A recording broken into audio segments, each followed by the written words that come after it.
कोनाबाड़ी की पावन धरा पर कोया पुनेम जो सत्य का मार्ग है हम आदिवासियों के लिए, वो लगातार आपको सच्चाई से, सत्य से, रीति से, रिवाज से, परंपरा से, नेक से, नियम से, दस्तूर से आपको अवगत करा रहे हैं। और बड़ा हर्ष का विषय है कि दूर दूर से आकर समाज के हित में, समाज के संघर्ष के हित में, समाज के रीति रिवाज के हित में हमारे भूमिका लोग लगातार दिन रात संघर्ष करते हैं और समाज को बतलाते हैं कि सही रीति और सही नीति में हमको चलना है। पर जब भी कोई उपनयन होता है, हमारे लोग बड़े धूमधाम से सुनने तो आते हैं, जानने तो आते हैं, सीखने तो आते हैं, पर उस चीज का पालन नहीं करते हैं। यह बात हम लोगों के लिए बड़े दुर्भाग्य की बात है। कोया पुनेम जो सच का मार्ग है, कोया पुनेम गोंडवाना का मार्ग है। गोंडवाना का मार्ग मतलब जड़ जंगल जमीन का मार्ग है।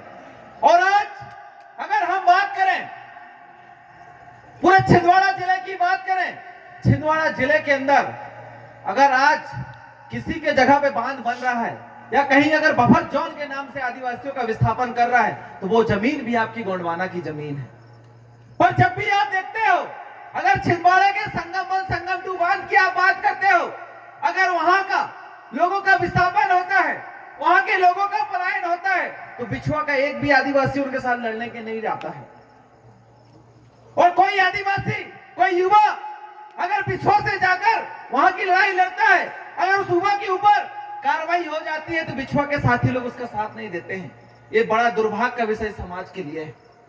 आपने देखा होगा जब छिंदवाड़ा जिले के अंदर संगम टू बांध के नाम पे हम आदिवासियों का विस्थापन हो रहा था, उस समय हमारे लोगों ने लड़ाई लड़ा। और आपके ही गांव का जो लड़का था श्याम दुर्बे, आप लोग भली भांति उसे जानते हैं, जब उसके ऊपर एफआईआर हुई तो सिर्फ उसके माँ और बाप और कुछ दादा लोग ही उसके साथ संघर्ष करने गए, कुछ ही लोग उसको छुटाने गए। और बिछुआ के कोई साथी लोग गए क्या आप लोग?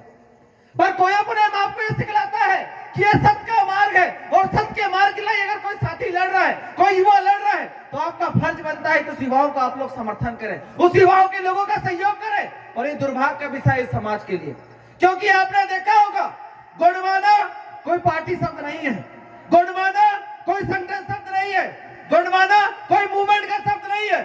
गोंडवाना मतलब नवा डंगूर। क्या होता है गोंडवाना मतलब? नवा डंगूर क्या होता है?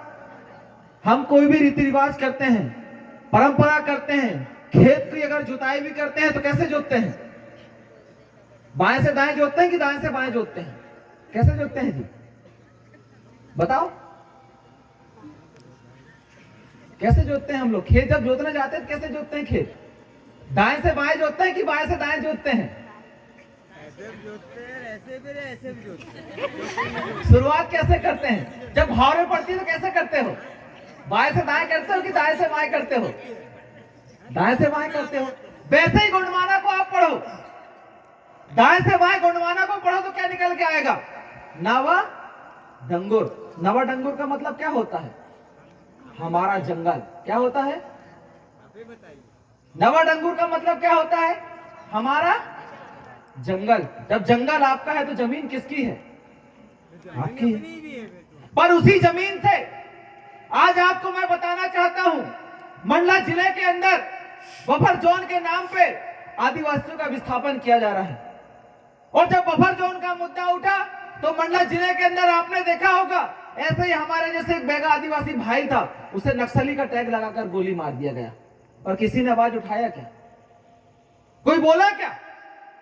तो यही लड़ाई जैसे हमारे पुरखों ने लड़ा, जैसे राजा शंकर शाह रघुनाथ शाह ने लड़ा, जैसे रानी दुर्गावती मंडावी ने लड़ा, वैसे ही मैं आप लोगों से कहना चाहता हूं कि जब भी जल जंगल जमीन के मुद्दे की बात आए तो तमाम मेरे चाहे युवा हो, युवती हो, दादा हो, दाई हो, आप सभी को लड़ने के लिए तैयार हो जाना चाहिए। क्योंकि आने वाला जो समय है हम लोगों के लिए बड़े दुर्भाग्य का समय है, क्योंकि आने वाले समय में भुखमरी जैसा शिकार होंगे।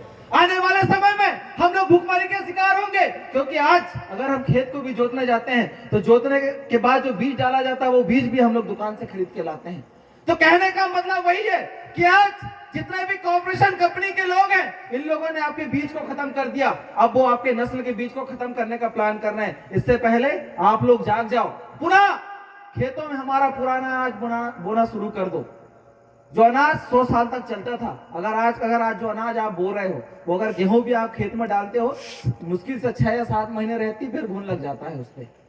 मक्का भी आप रखते हो तो 4 से 6 महीना रहता है, उसमें घुन लग जाता है। और आपने कभी कोदो कुटकी में देखा है घुन लगते?